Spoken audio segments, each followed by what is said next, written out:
Mi nombre es Roberto Antonio Ríos León. Mi formación de base es Contaduría Pública. Posteriormente realicé estudios como especialista en Administración de Empresas, como magíster en Docencia, luego un doctorado en Gestión de Instituciones Educativas y un postdoctorado en Educación, Ciencias Sociales e Interculturalidad. La temática que vamos a abordar hoy corresponde justamente a el tema de innovación y lo dividimos en 4 partes, de tal manera que vamos a iniciar con la primera parte, que corresponde a la innovación en contexto general.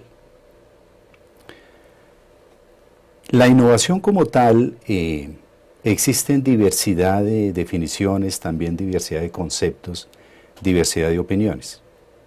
Pero en síntesis, la innovación se resume en la igualdad entre un reto y la ventaja que va a generar la solución de ese reto. Como diría alguno de mis colegas, la innovación es igual a novedad más éxito. Bien, ahora, la innovación como tal tiene una serie de formatos o clasificaciones dependiendo de sus objetivos y de sus propósitos. Ejemplo, en una primera instancia, y desde el punto de vista de las organizaciones, hablaríamos de innovación en producto, hablaríamos de innovación en proceso, hablaríamos de innovación organizacional, hablaríamos de organización en servicio, de organización tecnológica, entre otras. De igual manera, la innovación como tal es un concepto general que ahora cada persona, dependiendo de su disciplina, dependiendo de su arte o dependiendo de su oficio, lo lleve a un campo específico. Ejemplo, la innovación educativa. Ejemplo, la innovación para lo social. Ejemplo, la innovación para el mercado. La innovación para la producción. Entonces, reitero, partimos de ese concepto específico de innovación y la llevamos al campo de interés de cada uno de nosotros. Por otro lado, la innovación tiene 2 clasificaciones dependiendo del tipo de ventajas que genere. Y en esencia la innovación es aquella que genera ventajas competitivas, ya sea de corto plazo o de largo plazo. Y en este sentido, cuando una innovación genera ventajas competitivas en el corto plazo, estaríamos hablando de innovación incremental. Y cuando una innovación genera ventajas competitivas de largo plazo, estaríamos hablando de innovación radical. Por otro lado, también la innovación se clasifica de acuerdo con sus propósitos. Y en estos propósitos, ejemplo, podemos hablar de innovación social, podemos hablar de innovación pastoral, podemos hablar de innovación y nueva evangelización. Reitero, acá el propósito es fundamental y su objetivo más que el desarrollo económico procura justamente el desarrollo social. Y la característica de este tipo de innovaciones es que incluye a toda la comunidad en todo el proceso de innovación. Esto es, desde la identificación de la problemática, la oportunidad, la necesidad, hasta la solución y apropiación de esta nueva innovación. De tal suerte que, reitero, existen diversos formatos, existen diversos propósitos, existen diversas clasificaciones para este mundo que hemos denominado innovación. Curiosamente, aparecen otros formatos también muy interesantes y quizá son de poco conocimiento. Tenemos entre ellos la innovación filosófica, tenemos entre ellos la innovación política y tenemos entre ellos la innovación y su relación con el desarrollo de la historia, que diríamos, bueno, ¿y cómo se maneja ese ejercicio?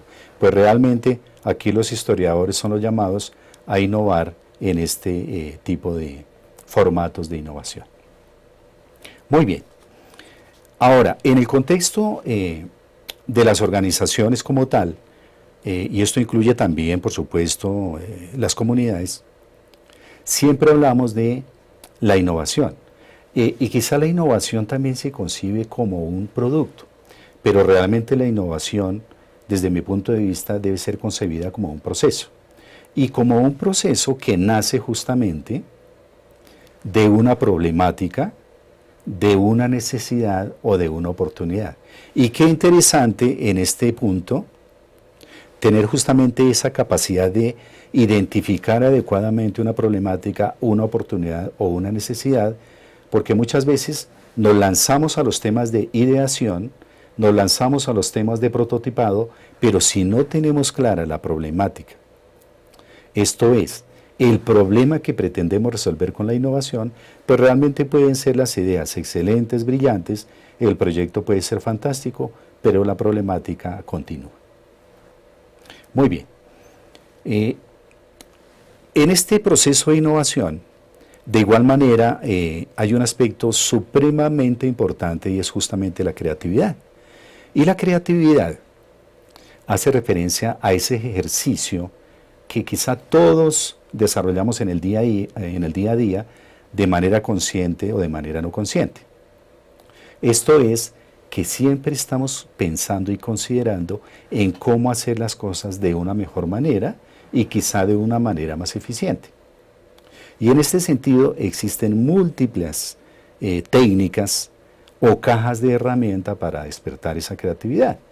Dentro de ellas tenemos, por ejemplo, los 6 sombreros para pensar, que es un reto que en mi concepto es supremamente interesante, porque quien se coloca los 6 sombreros para pensar justamente está asumiendo 6 roles diferentes, desde aquella persona creativa hasta aquella persona ejecutora. Y en este ejercicio, el talento humano juega un papel fundamental, porque quizá consideramos que los equipos de innovación los conforma un conjunto de personas muy creativas, de personas que generan muchas ideas. Pero, ¿qué sucede? Que toda idea puede ser excelente si no tiene una adecuada ejecución, pues simplemente se queda en la idea y no va a tener los resultados que todos esperamos. En este sentido, los equipos, y reitero, el talento humano es fundamental, por lo tanto, al conformar los equipos de innovación y especialmente para el desarrollo de las actividades de ideación, justamente debemos primero perfilar quiénes van a ser o quiénes van a integrar esos equipos y por otro lado cuáles van a ser sus roles, ¿no?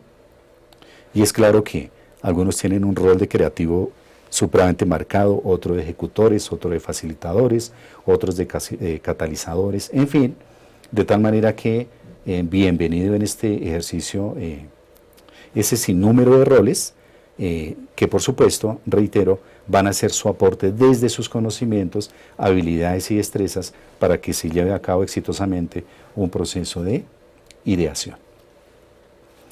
Pasando de esa ideación, viene un ejercicio de convergencia, esto es la generación de múltiples ideas para posteriormente concretarlo en un proceso de focalización.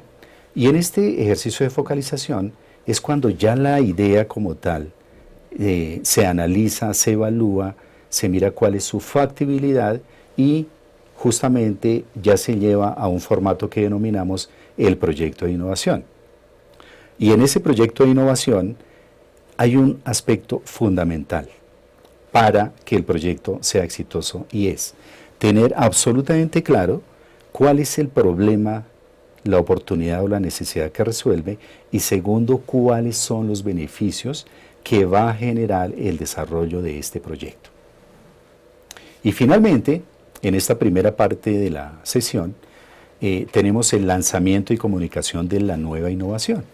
Esto es, que el mercado realmente conozca, o la comunidad o la industria, en fin, conozca justamente de este nuevo producto, bien o servicio, y que además exista un adecuado canal de comunicación. ¿Por qué razón? Porque existen ideas y proyectos innovadores realmente fantásticos que generan un gran valor, pero que si no se comunican adecuadamente, pues pierden absolutamente toda su esencia y terminan siendo quizá un producto más y, reitero, todo ese ejercicio previo que hemos realizado termina diluyéndose. Y finalmente, dentro de este lanzamiento del producto o del proceso o del servicio, ya tenemos básicamente los fuerzas de ventas que denominamos o los canales de distribución.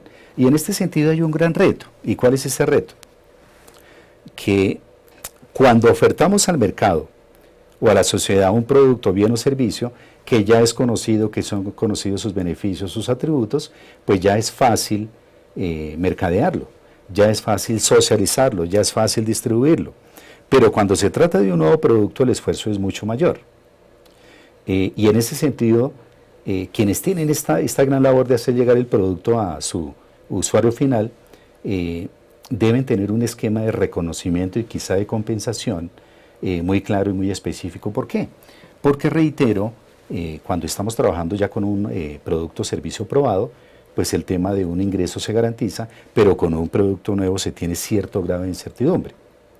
Razón por la cual siempre se recomienda mezclar, ejemplo, en una política innovadora de reconocimientos o incentivos, que haya un porcentaje determinado para productos antiguos o productos actuales y un porcentaje también para productos nuevos. De esta manera se consolida el equipo, de esta manera se consolida todo ese esfuerzo y de esta manera lograremos que ese nuevo producto o esa nueva innovación llegue con éxito al mercado, llegue con éxito a la comunidad y llegue con éxito a la sociedad.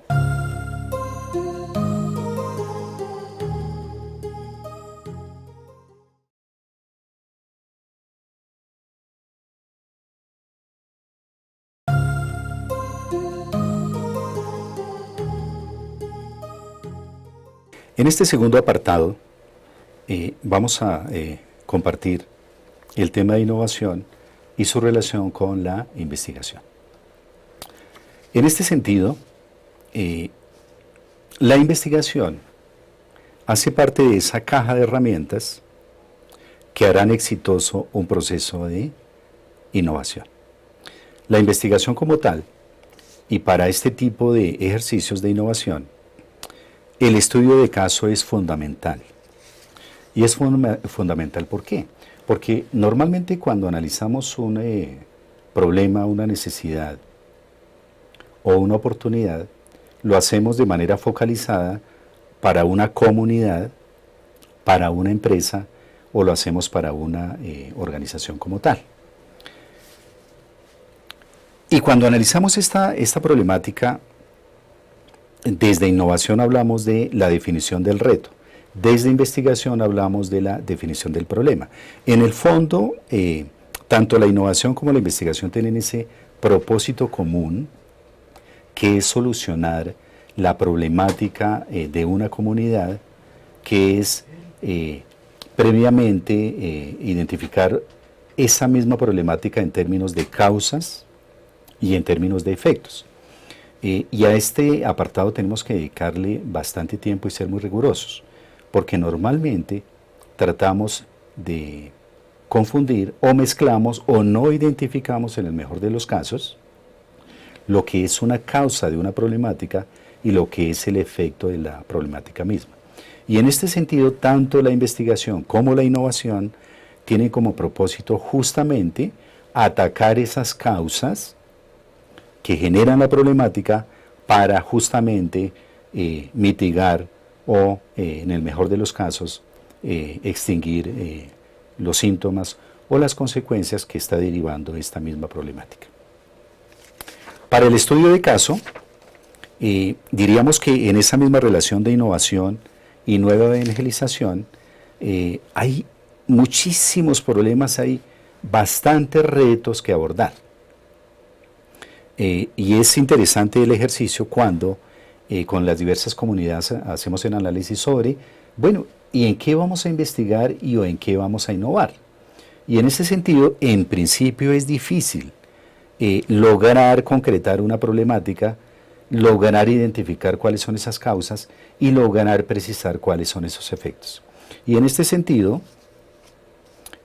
haciendo el ejercicio, utilizando cajas de herramientas como el árbol de problemas, ejemplo, nos permiten justamente dar claridad a este tipo de ejercicios. Pero reitero, el estudio de caso es fundamental Y este estudio de caso, ¿por qué se privilegian este tipo de ejercicios?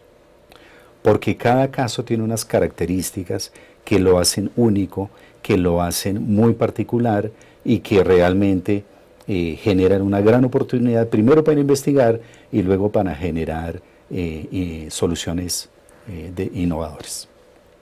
Bien, desde mi experiencia y mi conocimiento he tenido la fortuna de compartir temas de investigación con soluciones innovadoras en aspectos tales como la mitigación de la deserción escolar, temas como la prevención del suicidio en los colegios, temas como mitigar las problemáticas inherentes en los hogares de los estudiantes, temas como el alcoholismo y la drogadicción en los hogares, ya sea por parte de los padres, por parte de las familias o por parte de los estudiantes mismos.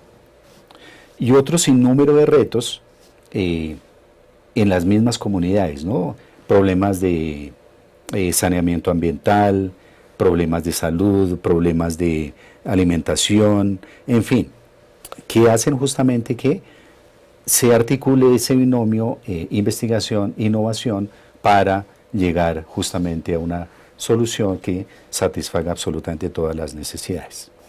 Bien, en este sentido, la investigación, reitero, se convierte en una pieza fundamental para la futura innovación, de tal suerte que si no indagamos, si no investigamos, si no referenciamos adecuadamente una problemática, es posible que estemos generando soluciones para posteriores innovaciones sobre problemáticas que ya han sido solucionadas por otros o que ya han sido solucionadas en otros contextos. Esto es, no estaríamos hablando de innovación. Y en este sentido, hago esta precisión. ¿Por qué? Porque en muchas ocasiones consideramos también que un descubrimiento o un invento es igual a una innovación, y realmente hay grandes diferencias. En este sentido, una comunidad o una persona o un grupo de personas perfectamente puede hablar de innovación cuando hace referencia a un descubrimiento. Ejemplo, he descubierto un nuevo lugar para desarrollar cierto tipo de actividades. El lugar existe, el lugar quizá es conocido por otras personas, el lugar es nuevo para la persona que lo acaba de descubrir, pero no por ser nuevo es innovador. De tal manera que, reitero, el descubrimiento como tal no es en sí una innovación. De igual manera, el tema de los inventos. Yo puedo decir, o una persona puede decir, mire, es que me he inventado un aparato espectacular para estudiar sin tener que trasnochar, sin tener que hacer un esfuerzo adicional, en fin. Pero la pregunta es, ¿ese invento a qué le va a servir? Y segundo, ese invento, ¿cómo está validado con las comunidades o con los usuarios de que efectivamente va a tener los efectos esperados? De tal suerte que podemos tener un invento genial, espectacular, pero si no es aceptado por una comunidad, se quedará en eso, en invento, pero que no va a tener ninguna utilidad, reitero, para las organizaciones o para la sociedad. Y por otro lado tenemos entonces la innovación. Y la innovación, como lo mencionaba en la primera parte de la charla, en palabras sencillas es igual a novedad más éxito. Esto quiere decir que la innovación conlleva la incorporación de nuevos elementos, y nuevos elementos pueden ser nuevas prácticas, nuevos materiales, nuevos insumos, nuevos procesos, más éxito. ¿Y ese éxito a qué hace referencia? A que esta innovación ha sido validada con los diversos grupos de interés, con las diversas comunidades, con los diversos sectores, con los mercados potenciales, en fin, y ha sido aceptada. En este sentido, cuando este nuevo producto es aceptado por la nueva comunidad y, por supuesto, va a generar o va a solucionar los problemas que sufre esa misma comunidad o esa misma organización, realmente va a brindar muchos beneficios y en ese sentido se puede catalogar como una auténtica innovación. Consultando con algunos colegas en un foro, les hacían la siguiente pregunta: ¿y cuál es la diferencia fundamental entre un proceso de innovación y un proceso de investigación? Y en el fondo llegamos a una conclusión, que justamente la investigación es una herramienta potente para llegar a la innovación, y que toda innovación realmente es producto de un ejercicio previo en asuntos de investigación. Y quizá lo que se espera de las comunidades académicas, de las comunidades en general, es que toda investigación que se aborde, toda investigación que se haga, siempre termine en una solución innovadora. Quizá la tendencia es cuál, y quizá en este ejercicio hablo mucho por la academia, es justamente desarrollar proyectos de investigación que se quedan en documentos y que se quedan con una cantidad de recomendaciones, quizá prospectiva para algunas, pero en el fondo no proveen ninguna solución a la problemática inicialmente identificada. Y en ese sentido, yo agregaría que todo proyecto de investigación debe terminar y debe culminar con una solución realmente innovadora. Esto es, que solucione las problemáticas y las necesidades de los entornos en los cuales se ha hecho este tipo de investigaciones. El estudio de caso, reitero, es en esencia la clase de investigación que se privilegia para este tipo de ejercicios, especialmente en innovación y nueva evangelización. Reitero, por las mismas características de las comunidades, por las mismas características de las prácticas y por lo que se quiere en el fondo, es justamente que toda problemática que sea evidenciada realmente se solucione de manera innovadora. Ahora bien, en este ejercicio de investigación e innovación, también de manera simultánea se puede articular, y de hecho se articula con todos los ejercicios de ideación, de tal manera que la innovación es un ejercicio sistémico, no es un ejercicio lineal. Podemos estar investigando y simultáneamente podemos estar generando algunas ideas preliminares. De igual manera podemos estar desarrollando algún tipo de prototipos, quizá visualizando posibles soluciones. Entonces, reitero, puede ser un trabajo perfectamente que se desarrolle de manera simultánea, sin que necesariamente tengamos que ir etapa por etapa. Y de hecho, gran parte de las actividades que se desarrollan se pueden enfocar desde este punto de vista sistémico. Muy bien. Ya para concluir esta segunda parte de nuestra charla sobre innovación y nueva evangelización, queda ese gran reto para todos nosotros, y es desde nuestra vida cotidiana, desde nuestra profesión, desde nuestro oficio, ¿qué estamos haciendo por la innovación y qué estamos haciendo para que a través de la innovación y basados en la investigación hagamos un ejercicio donde establezcamos esos retos que permitan a las comunidades, que permitan a las organizaciones mejorar su calidad de vida, mejorar sus condiciones de vida, mejorar sus indicadores, mejorar su condición social y, lo más importante, tener acceso a justamente las facilidades de la vida moderna, ¿no? Entonces, este es un gran reto que todos tenemos, así que una de las grandes apuestas es innovar de la mano y muy coordinados con los procesos de nueva evangelización.